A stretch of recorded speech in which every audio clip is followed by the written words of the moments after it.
Hi friends, welcome to ARK Vasanthi கிரியேட்டர்ஸ்லேருந்து அனந்தலட்சுமி பேசுகிறேன்.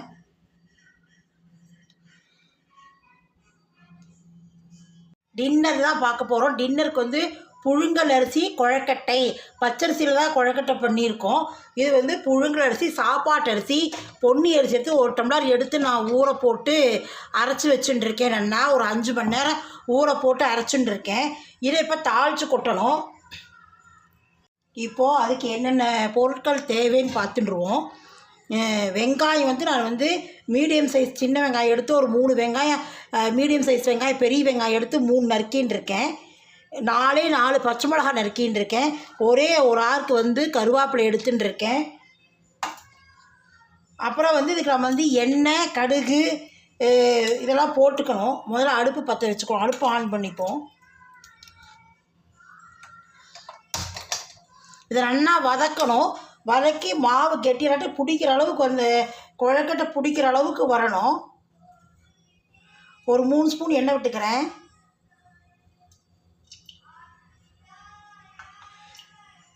கையில் பிடிக்கிற அளவுக்கு அதை நம்ம நல்லா வதக்கணும்.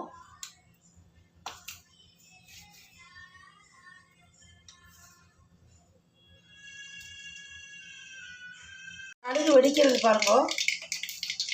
1 ஸ்பூன் ஜீரகம் வச்சுட்டுருக்கேன்.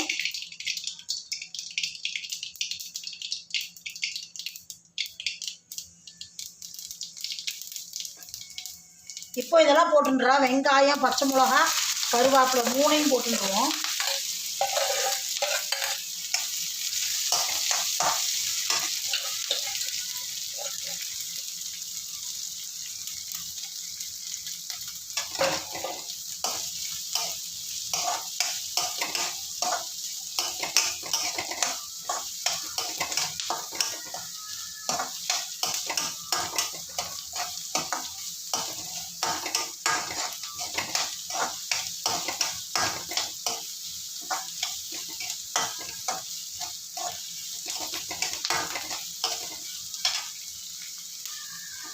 நாம் இதில் வரைக்கும் பச்சரிசியில் தான் பண்ணியிருக்கோம் குழக்கட்டை.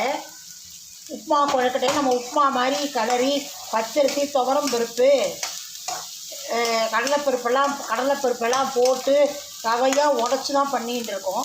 இது இப்படி டிஃப்ரெண்ட்டாக 2 உப்பு போடுறேன். வெங்காயம் வதங்கட்டும்.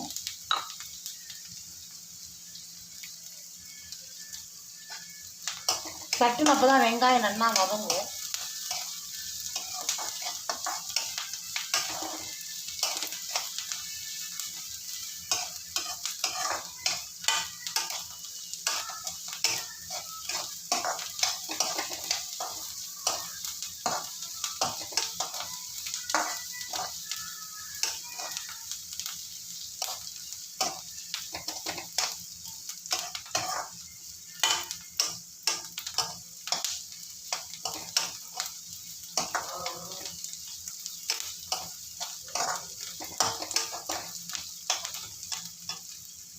இதை விட்டுக்கலாம்.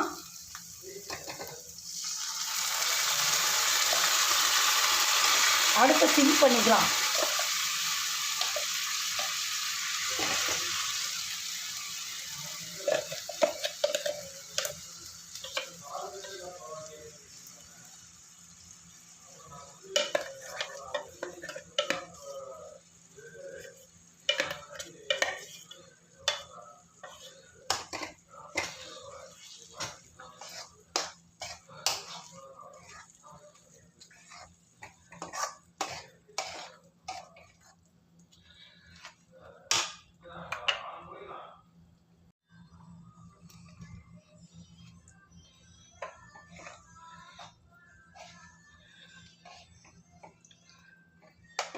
உப்பு போட்டுக்கலாம். இதுக்கு உப்பு போடவே இல்லை. நம்ம வெங்காயத்துக்கு மட்டும்தான் கொஞ்சோண்டு உப்பு போட்டுருக்கோம். இப்போ இந்த குழக்கட்டைக்கு உப்பு போட்டுடலாம்.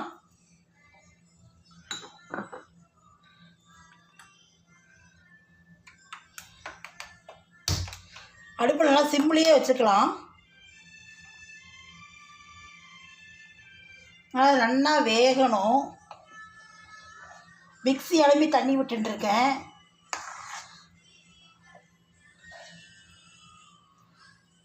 நல்லா அப்படியே சுருண்டு வரும், பாண்டியில் ஒட்டாத. அப்போ அது வெந்துருச்சுன்னு சொல்லிட்டு நம்ம ஆறினாட்டு கொஞ்சம் ஆற விட்டு ஆறினாட்டு நம்ம வந்து கொழைக்கட்டையாக பிடிச்சி வைக்கலாம். இது நான் வந்து சாப்பாட்டு அரிசி பொன்னி அரிசியில் தான் பண்ணிட்டு இருக்கேன்.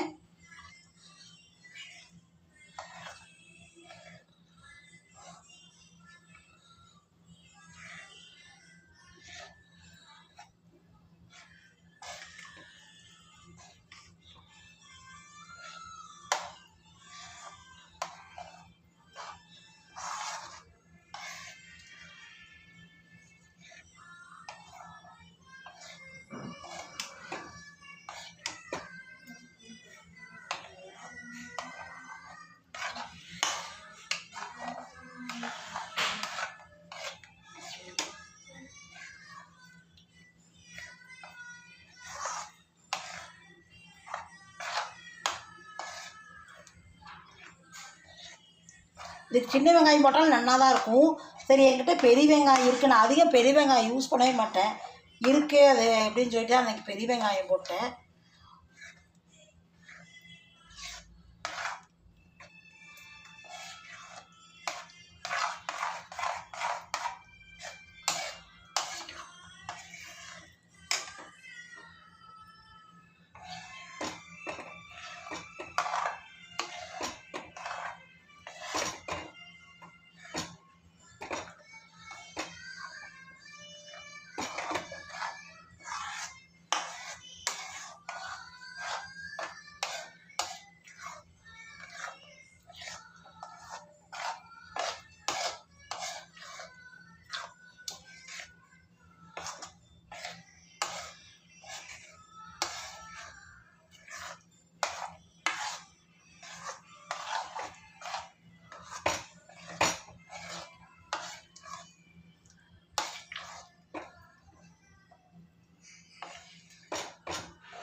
இது வெந்துருச்சுன்னா நம்ம கையிலேயே மாவு ஒட்டாது, அதுதான் பதம் நமக்கு.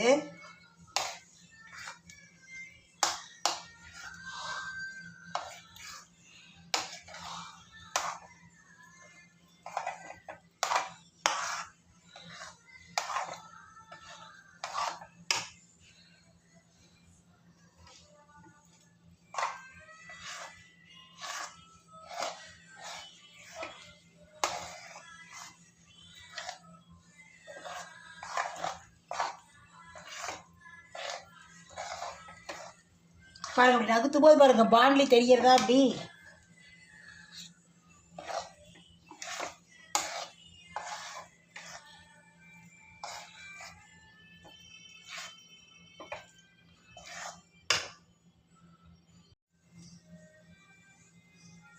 இதை பாருங்க, அப்படி தண்ணி தொட்டுண்டு ஈரக்கையில் அப்படி தொட்டால் நமக்கு ஒட்டவே கூடாது, அதான் வெந்ததுன்னு அர்த்தம். அணைச்சிடலாம்.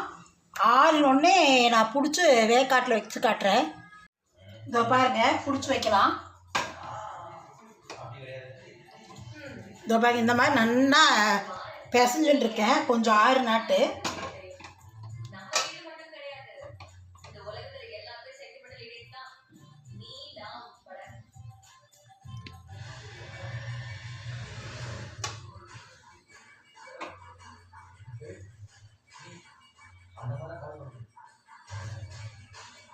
ஒரே மாதிரியாக பண்ணுறதுக்கு இப்படி டிஃப்ரெண்ட்டாக பண்ணி சாப்பிட்டு பார்க்கலாம்.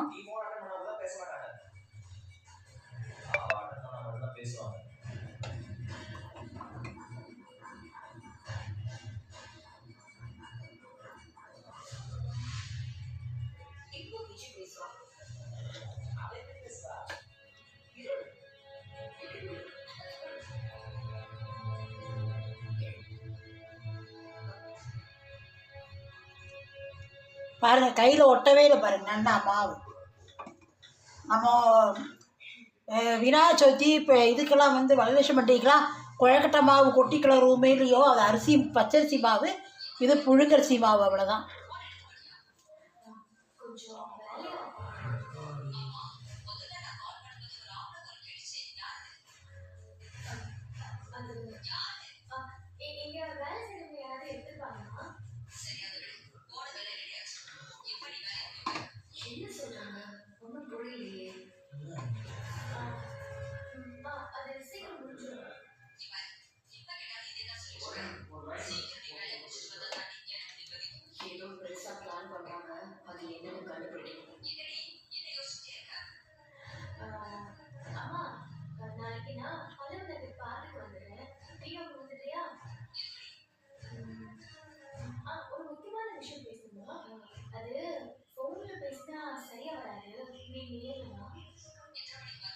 மூடி 5 நிமிஷம் வேகட்டும், காட்டுறேன். இதோ பாருங்கள் சட்னி அரைச்சிட்டு இருக்கேன் தொட்டுக்கறக்கு. இதுக்கு பொட்டுக்கடலை, தேங்காய், இஞ்சி, பச்சை மிளகா, உப்புலாம் வச்சு அரைச்சிட்டு இருக்கேன். என் சேனலை புதுசாக பார்க்குறேன்னா சப்ஸ்கிரைப் பண்ணிட்டு பாருங்க. ஸ்மால் லெட்டர்ஸ் ARK வசந்தி கிரியேட்டர்ஸ்னு அதை சப்ஸ்கிரைப் பண்ணலாம். உடனே பெல் காட்டும். அந்த பெல் டச் பண்ணலாம் ஆல்னு ஒரு பெல் காட்டும். அதை டச் பண்ணலாம் போடுற வீடியோ பூரா உங்களுக்கு உடனுக்குடனே நோட்டிஃபிகேஷன் ஆகும். கொழக்கட்டை 10 நிமிஷத்தில் வேகட்டும், உங்களுக்கு உடனே காட்டுறேன். இப்போ பாருங்கள் வெந்துருத்து நல்லா.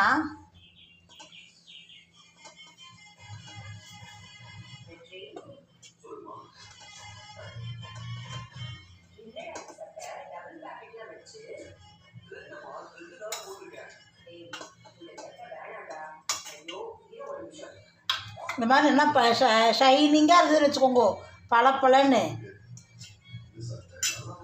இதோ பாருங்க கொழக்கட்டை நல்லா வெந்துட்டு பாருங்கள், ஒட்டவே இல்லை பாருங்கள், கையிலேயே நல்லா வெந்துடுத்து பாருங்கோ. நெக்ஸ்ட் வீடியோவில் சந்திப்போம்.